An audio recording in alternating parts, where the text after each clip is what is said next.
This is the new TECNO Spark 8P. This is one of their entry-level devices, which is normally geared towards casual users, but this is currently going for about close to 1,000 Ghana cedis. So in this video, we're going to actually find out what this is going to offer and what you should expect when you decide to pick one of these up. Without taking much of your time, this is my unboxing and review video of the TECNO Spark 8P.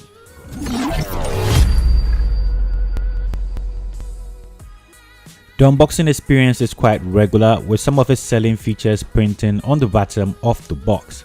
Inside, you are greeted with a phone, and just like most TECNO unboxings, you have it wrapped in a plastic with the Spark boldly printed on. You also get a transparent case, a 12-month warranty card, a micro USB charging cable, and an earpiece.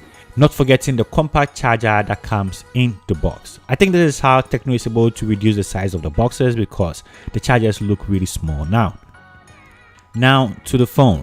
The design was kind of new to me, definitely a head turner, plastic build with a textured back and some huge prints behind it.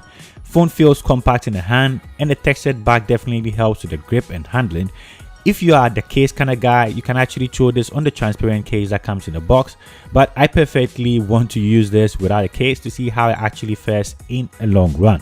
So if you're afraid of dropping your devices, make sure you put it in the case. For features of this device, on the right side you have a fingerprint sensor that doubles as the power button, which I always prefer. You also have the volume rocker on the right on top of the power button, which is also cool. At the bottom you get a micro USB charging port, micro USB guys, yeah, this is a micro USB, a headphone jack, a mic, and a speaker grill. On the left side you get an SD card slot and a dual SIM card tray. At the back you get a triple camera setup, which we are going to explore later on in this video.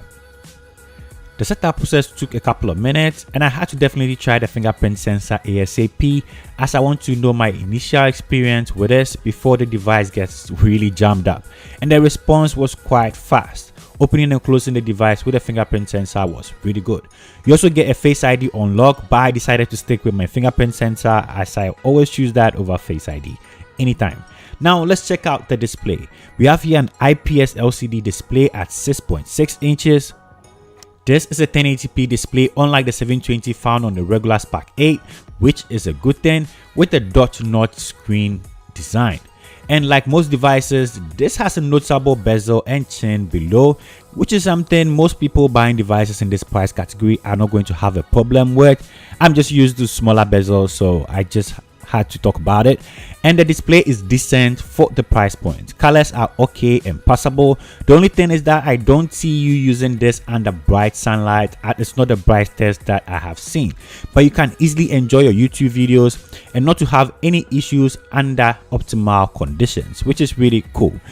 Colors look good and actually has some good viewing angles. Speakers aren't the fullest, but actually gets the job done.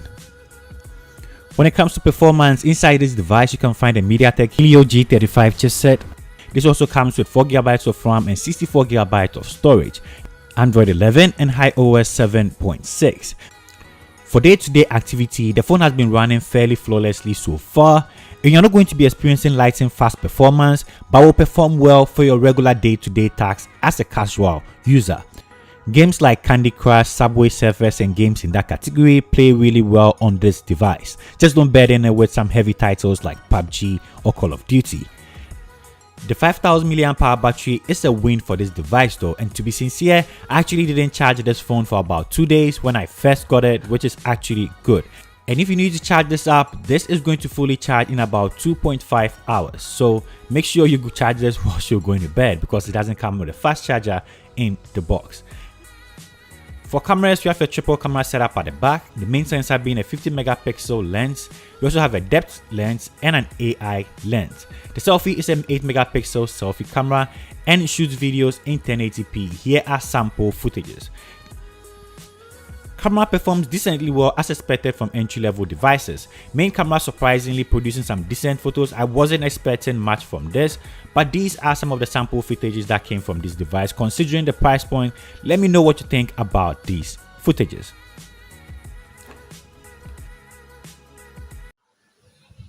Okay, so this is a front video camera test on the TECNO Spark 8P.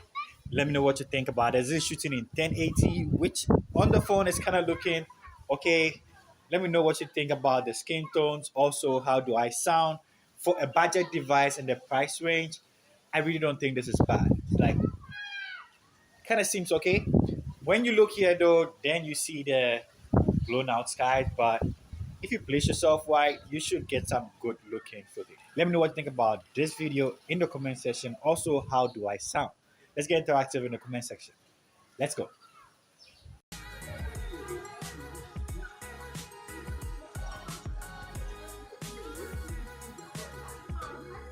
So in summary, what do I think about the TECNO Spark 8B? To be sincere, I feel like this is geared towards casual users and people that actually cherish battery life and decent screen.